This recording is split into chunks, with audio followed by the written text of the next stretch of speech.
Good morning बच्चों। Good morning sir. तो आप सभी लोग तो घर में ही रहते हैं। जी सर। तो एक घर जो है उसमें बहुत कमरे होते हैं।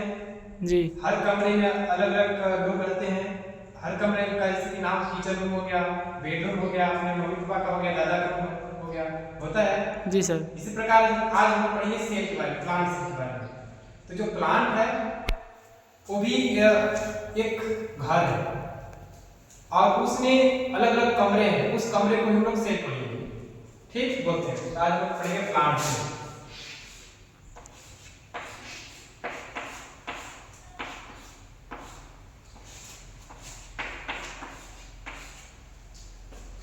प्लांट्स, ठीक।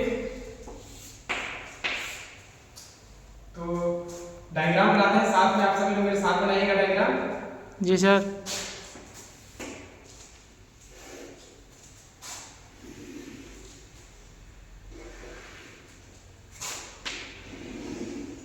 ये सेल वाला कोई मान लीजिए कि आप लोग सब स्कूल में पढ़ रहे हैं। स्कूल में क्या होता है कि बीच में स्कूल भवन होता है और बाहर में बाउंड्री होता है। तो इस सेल का क्या है, बाउंड्री है। इस बाउंड्री को हम लोग सेल वाल बोलते हैं।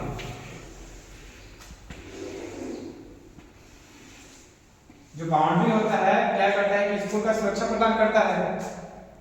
तो इसी प्रकार ये भी जो बाउंड्री है, इसमें सेल जो सेल वाल है, ये भी सुरक्षा प्रदान करता है बाहरी आघात से। यह सेल वाल।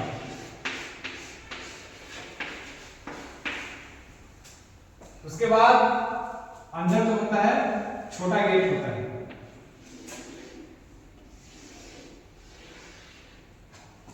इसको हम लोग बोलते हैं सेल मेम्ब्रेन।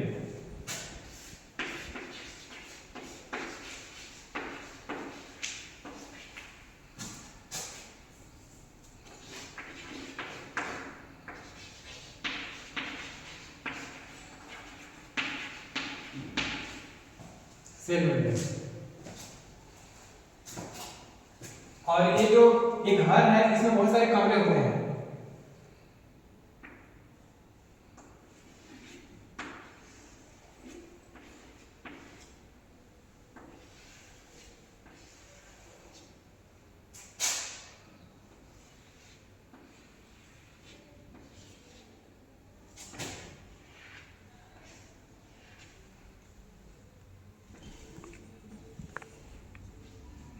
आज हम लोग कोशिका के मुख्य अंगों को ही पढ़ेंगे, ठीक।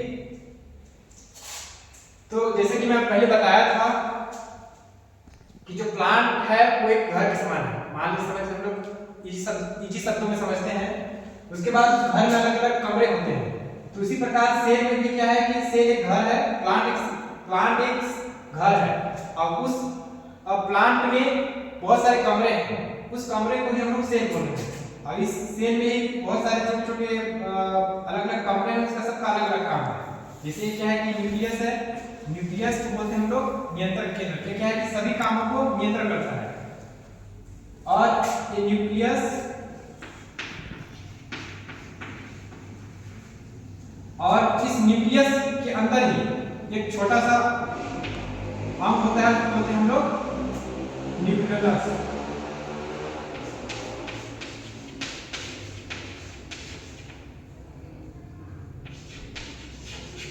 न्यूक्लियस ये क्या करता है, प्रोटीन बनाने का काम करता है, राइबोसोम बनाने का काम करता है। और एक क्लोरोप्लास्ट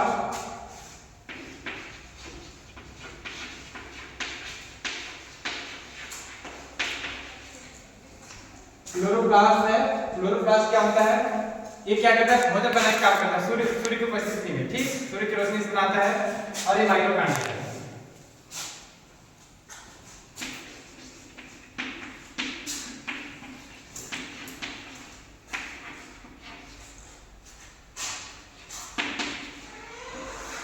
माइटोकॉन्ड्रिया को हम लोग पावर हाउस बोलते हैं। क्यों बोलते हैं, क्योंकि जो भी इतना भी जो क्लोरोप्लास्ट सूर्य की रोशनी से जो भोजन बनाता है उसको क्या करता है, रखता है।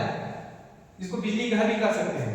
क्योंकि क्या होता है कि कोशिका में जितना भी कार्य होता है उसको सब संचालन करने के लिए ऊर्जा की आवश्यकता होती है, एनर्जी की आवश्यकता होती है।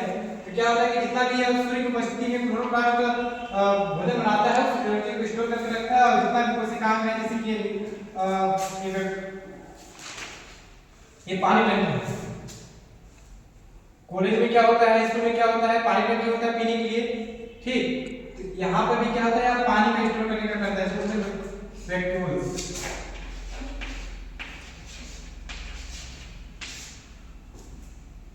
और क्या करता है, पानी का स्टोर करता है, कुछ खाद्य पदार्थ का संग्रह करता है, जिससे आकार इसका बड़ा हो जाता है और एक कोशिका को निश्चित आकार देने का काम करता है। और ये है राइबोसोम।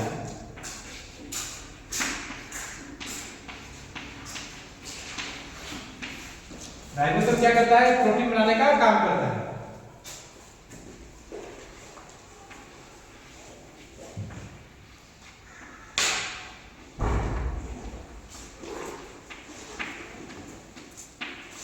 और ये है एंडोप्लाज्मिक रेटिकुलम, जिसको हम लोग शॉर्टकट में क्लियर बोलते हैं। और एंडोप्लाज्मिक रेटिकुलम दो प्रकार के होते हैं, स्मूथ एंडोप्लाज्मिक रेटिकुलम और रफ एंडोप्लाज्मिक रेटिकुलम।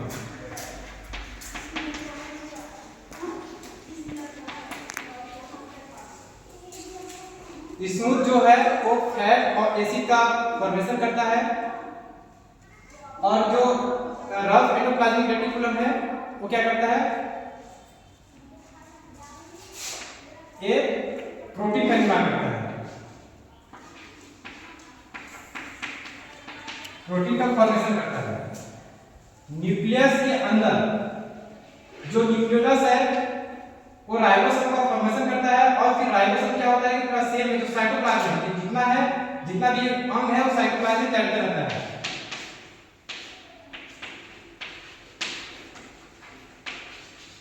तो साइटोप्लाज्म में तैरता रहता है। उसके बाद साइटोप्लाज्म जो राइबोसोम है वो क्या करता है, रफ एंडोप्लाज्मिक के ऊपर चिपका रहता है दानेदार के रूप में, और यही क्या होता है, प्रोटीन का फॉर्मेशन होता है। उसके बाद फॉर्मेशन होने के बाद कहां चला जाता है, गोल्गी बॉडी के पास चला जाता है। एक गोल्गी बॉडी है,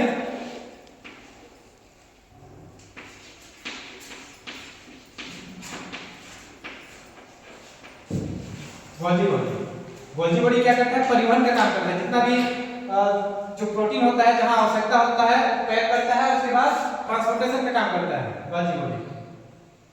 मैं कुछ चार्ट पेपर बना के लाया हूं, उसके माध्यम से मैं आपको समझाना चाहूंगा। ये अपना मॉडल है, देख सकते हैं 3D मॉडल। ये अपना न्यूक्लियस है, और इसके अंदर एक अधिकारी बैठा होता है, जिसको हम लोग बोलते हैं न्यूक्लियस।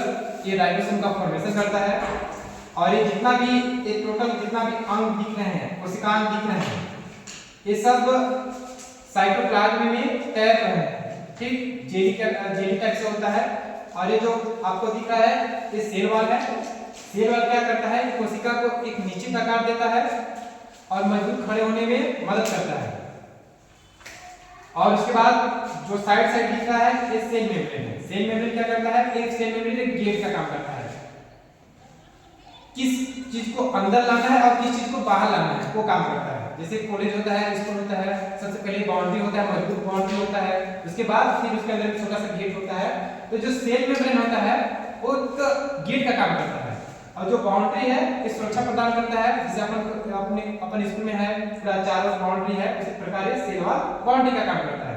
और जो सेल मेम्ब्रेन है वो गेट का काम करता है, किस चीज को बाहर भेजना है, किस चीज को अंदर करना है। अब एक जो बीच में जितना चाहे साइटोप्लाज्म पहले भी बता चुका हूं, साइटोप्लाज्म बहुत सारे अंग होते हैं, कोशिकाएं होते हैं, लेकिन आज हम लोग सिर्फ मुख्य चीजों को ही जानेंगे। एक स्कूल में एक प्रिंसिपल होता है, उसी प्रकार इस कोशिका में एक प्रिंसिपल होता है जिसे हम लोग न्यूक्लियस बोलते हैं, और क्या करता है, सभी चीजों का नियंत्रण करता है। जैसे प्रिंसिपल होता है तो सभी डिपार्टमेंट का, सभी बच्चों लोगों का नियंत्रण, जितने भी टीचर्स होते हैं सभी को नियंत्रण करते हैं कि आपको ये करना है, वो ये करना है, इस काम को करना है। इसी प्रकार जो न्यूक्लियस है, ये माइटोकॉन्ड्रिया हो, चाहे राइबोसोम हो, चाहे एंडोप्लाज्मिक रेटिकुलम हो, चाहे गोल्गी बॉडी हो, चाहे वैक्यूल्स हो, टोटल को नियंत्रण करता है। मान लीजिए कि जो जैसे कि ये है क्लोरोप्लास्ट, ये सूर्य के प्रकाश से भोजन बनाने का काम करता है। तो ऐसा नहीं कि बहुत सारे भोजन बना, जितना आवश्यकता हो उतने ही बनाता है। उसके बाद क्या करता है, जो जितना भोजन होता है, ऊर्जा होता है, उसको माइटोकॉन्ड्रिया इसको संग्रहित करता है, संग्रहण करके रखता है। अगर मान लीजिए कि इसमें काम होता है, जितना भी काम होता है, केमिकल रिएक्शन होता है, उसके लिए एनर्जी की आवश्यकता होती है। तो जो एनर्जी कहाँ से मिलता है, ये माइटोकॉन्ड्रिया देता है। और जो न्यूक्लियस है, यहाँ से राइबोसोम का फॉर्मेशन होता है, पहले बताया था। तो राइबोसोम का फॉर्मेशन होता है। उसके बाद जो एंडोप्लाज्मिक रेटिकुलम है, जो दो प्रकार के होते हैं, जो नीचे साइड पे है वो रफ एंडोप्लाज्मिक रेटिकुलम, और जो ऊपर साइड होता है वो स्मूथ एंडोप्लाज्मिक रेटिकुलम। जो स्मूथ है वो क्या करता है, वो फैट एसिड का फॉर्मेशन करता है, और जो रफ एंडोप्लाज्मिक रेटिकुलम है वो प्रोटीन का निर्माण करता है। और फिर यही प्रोटीन क्या होता है, गाजी बॉडी का जाता है। गाजी बॉडी क्या करता है, वो पैक करता है छोटी छोटी में, और जहां आवश्यकता होता है वहां भेजता है, परिवहन का भी काम करता है। बाकी इसको आप लोग देख लीजिएगा। बाकी फिर मैं एक चार्ट के माध्यम से आपको विस्तृत में समझ में आएगा। आपको ये पादप कोशिका है, देख सकते हैं, ये सेल वॉल है। सेल वॉल जो बाउंड्री का काम कर रहा है, ये कोशिका को निश्चित आकार दे रहा है। उसके बाद सेल मेम्ब्रेन है। सेल मेम्ब्रेन के बाद इसमें क्या है, ये टोटल जितना भी है तरल पदार्थ जेली का आकार में, ये साइटोप्लाज्म है। और इसमें बहुत सारी कोशिकाएं हैं, जो कि इसमें मैं थ्रेडी मॉडल में बहुत संक्षिप्त में बताया है, जो कि एक जो इम्पोर्टेंट जो मुख्य चीजें हैं, मुख्य अंगों को इसमें शामिल किया था। लेकिन इसमें क्या है, इसमें पूरा डिटेल में पूरा लिखा हुआ है। ये न्यूक्लियस है, न्यूक्लियस के अंदर न्यूक्लियोलस है, जो बताया था पहले। और ये अपना एंडोप्लाज्मिक रेटिकुलम है, और ये क्लोरोप्लास्ट है। ये राइबोसोम जितना भी दिखा है वो सब राइबोसोम है, जो साइटोप्लाज्म में तैर रहे हैं। और ये एम्ब्रियोब्लास्ट है, ये क्या करता है, ये अवशिष्ट पदार्थों को तोड़ता है। और राइबोसोम ये वैक्यूल्स है पानी का, और कुछ भोज्य पदार्थों को स्टोर करता है, और कोशिका को निश्चित आकार देता है। ये माइटोकॉन्ड्रिया है, जिसको ऊर्जा घर भी कर सकते हैं, गृह भी कर सकते हैं। वही से एक गॉजी बॉडी है, जो कि परिवहन का काम करता है। जितना भी राइबोसोम जो प्रोटीन्स होता है, जितना आवश्यकता होता है, तो पहले एक आकार में, निश्चित आकार में पैक करता है, उसके बाद भेजता है।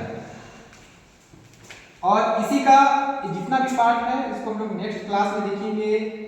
केंद्रक हो गया, चाहे माइटोकॉन्ड्रिया हो गया, चाहे वैक्यूल्स हो गया, चाहे गॉजी बॉडी हो गया, साइटोप्लाज्म हो गया। तो उसका भी मैं डायग्राम लिख आया हूं, मैं दिखा रहा हूं। ये है माइटोकॉन्ड्रिया।